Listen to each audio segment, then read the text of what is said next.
Do you ever get to the tissue and try to climb and instantly think, my hands are slipping, let's go to the resin? I want to say, give it a chance to do a proper warm-up, do a little bit of nerve glides, and then give it a try before you jump to the resin. Resin is great and it helps us break new barriers, but it can also end up being a crutch that you get used to and you don't know how to train without it. So join me, I'm going to do a quick warm-up for our hands. I haven't done any hand stretching or hand warming up yet, so I'm going to do a test on myself. I have rather good grip strength, but even I, when I'm not warmed up, cannot hold very long. So the simple test that I'm going to do is I'm going to do a flamenco grip, reach the fabric to the side, close the shoulder in, and lean to the side and count how long I can hold this for. 1, 2, 3, 4, 5, 6, 7, 8, 9, 10. My hand's starting to slip now. Flip and see. Let's assume that my other hand is approximately the same. So now we're going to do a hand warm-up, and we're going to double check if it has improved. So what I want you to do first is we're going to do some nerve gliding. I want you to press your hands, stop, roll your hands down, flex them as much as you can, and then close one finger at a time into a grip, and then pull those fists into your face with your elbows locked. Stop. Bring it down. We're going to do this 6 times. This is 2. Stop. 3. Stop. 4. Stop. 5. Stop. 6. And that was it. 6. Let's shake it off a little bit. We're going to continue by saying everything's okay. We're going to do one glide onto the right arm. Bring the shoulder down. Your left hand can help that shoulder go down. Really extend the elbow out. The more that you lift the fingers up, the more you're going to feel a little bit of nerviness, maybe numbing, maybe tingling. We want about 30% intensity. 30% intensity. So we don't want to be really suffering. We want to feel it, but not too bad.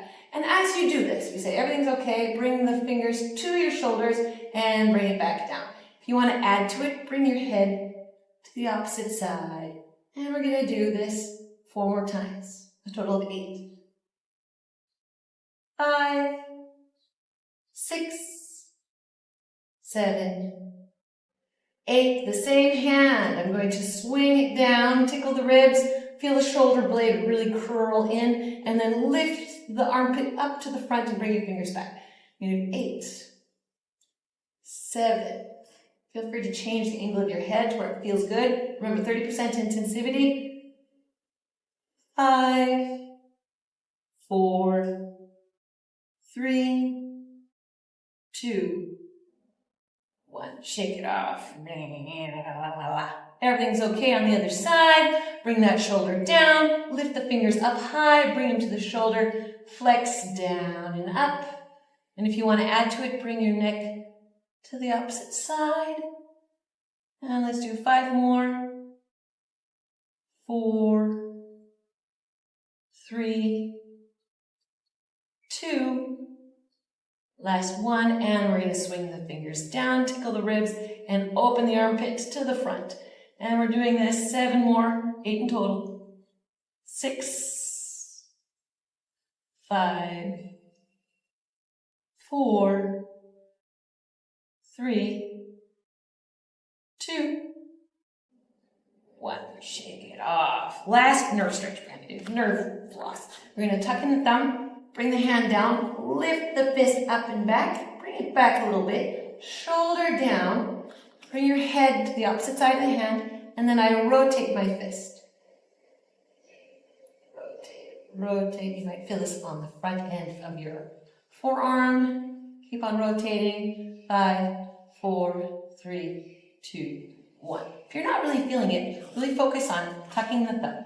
Really focus on lifting as high as you can behind you. Shoulder blade as far as you can down.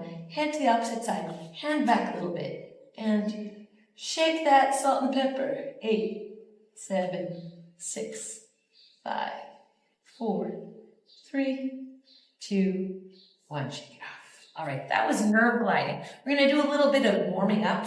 We're going to prepare our hands for action. I want you to come down on all 4s, hands flat on the floor. We're going to do what I like to call finger push-ups, although I'm not really pushing up with my finger. I'm pushing up more with this part of the hand. I want to release the palms of the hands, really just push the fingers down and coming down. The more I lean back, the easier it is. The more I bring my weight over my hands, it's more challenging.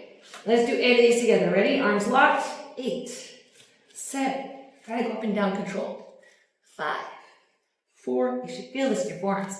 3, 2, 1. We go straight into a stretch of forearms, the area that we just worked. We rotate the fingers out and back, and we're gonna come back into a stretch. Try to push your palms down and feel a nice stretch here in your forearms. Let's do this 4 more times. 3, 2, 1. And the opposite side. Whoop, I flip my hands over, fingers facing each other. Again, I want to try to lock the elbows. You can feel a stretch in your wrist. I'm going to rock my shoulders gently from side to side here. 8, 7, 6, 5, 4, 3, 2, and the challenging one. I'm going to stretch the back side of my forearm. So I'm going to try to pull my fingers into a fist. The goal here is to see if you can make a fist and keep the elbows locked. And then if you're starting, you might be like this. But slowly try to see if you can really straighten those elbows as you pull up into a fist. We're going to do 4 more. 3, 2, 1. All right, give it a shake. That was nerve flossing and stretching. Now we want to actually warm up the muscle and use it a little bit. So it's a great way to get your forearms warmed up. I want you to start with your right hand up and the fabric in your right armpit, and you're going to draw circles. You're going to lean into it. 5 circles. 4, 3, 2, last one, and change directions. 5, try to keep your shoulders nice and long. Let them go all the way up to your ears and squeeze your head. 4, 3, if you feel like your fingers are sliding a bit, just do less circles. Only 2. 2, and last one. This also is an excellent stretch for your lats. You can feel it into your ribs. You might get a little bit of cranky fingers, so just open it a little bit, stretch, and we switch sides. So bring the fabric into the left armpit, left hand up, hands nice and close, nice stretch, and we draw circles. Start whatever direction you want. Just make sure you change directions. 2, 3, 4, 5, change directions. Wow, I have a dominant hand, and I made the mistake of starting with my dominant hand, so it makes this harder. Just finish it up. 2, 3, that's my concentration face. 4, last one, 5. Let it out, let it out. Now, I did not bring a crash mat with me because I'm not planning on going very high for this warm-up, so just one climb or hang and lift your feet up, depending if you want more of a stomach workout, and do one climb. And we're going to just try to dead hang with the right hand above and then dead hang with the left hand above. You can do this from 5 seconds to 20 seconds to half a minute to a minute, depending on your level. I think I'm going to do 15 seconds. So feel free to join me. Close those hands nice and tight. And 1, 2, 3, 4, 5, 6, 7, 8, 9, 10, 11, 12, 13, 14, 15. Oh, feel those forearms. They're waking up. They're definitely waking up. Let's switch sides. Left hand up. And count with me. 1, 2, 3, 4, 5, 6, 7, 8, 9, 10, 11, 12, 13, 14, 15. Oh. There needs to be a name for this. Open it up. All right. Last but not least, we're going to give ourselves a little bit of a massage. Unlike popular opinion, it's not something you do only at the end of practice. It's something you can do to wake up the muscles. And then we're going to test, again, our grip like I did at the beginning of the video to see if it's improved. And you should be ready to get on your way in terms of your hands. Make sure you warm up all the rest of your body, obviously. So, I'm going to show you the tools that I like to use to give myself a self-massage. But to be honest, You can use almost anything. So, anything from a stick. I have this face massager yoga. Someone gave it to me as a beauty gift, which things I don't necessarily use. And the beautiful, amazing peanut. This is excellent. So, basically, I just want to wake up the area. So I'm going to be rubbing my forearm. Feel all the fascia. Rubbing my forearm, trying to push it more down towards the heart instead of away. And I would do about 10 rubs. I'm starting with the meaty section on the outside of the forearm. And then you can go to the inner section. Just work all the way around it. And don't be afraid, back section, don't be afraid to come near the bones. Just be gentle, you're massaging yourself. You don't want to be injured. You just want to wake up the areas. Basically letting your nervous system know that it's about to need to function 100%. And another area which is neglected when it comes to our forearms is our shoulder area. So this, obviously I can't reach this tool, but I can reach it with a peanut. I can lean against the wall into the shoulder blade here, or I can put it on the floor. If you don't have a peanut, 2 tennis balls in a sock, or just a tennis ball. So here, again, we're going to try to keep this short and sweet. I'm going to rest my head down. I'm going to bring my hand down above my head and like swimming. And you're going to feel it's definitely an area that we use a lot. Let's just say. Let's switch directions and do 4 more. 3, 2, 1. Now, if you weren't sure exactly where I put the peanut, can you see? Right on this area of the shoulder, not in the middle, not under the wing, on top of the wing here. Now, continue with the other side. I'm going to demonstrate with the stick now.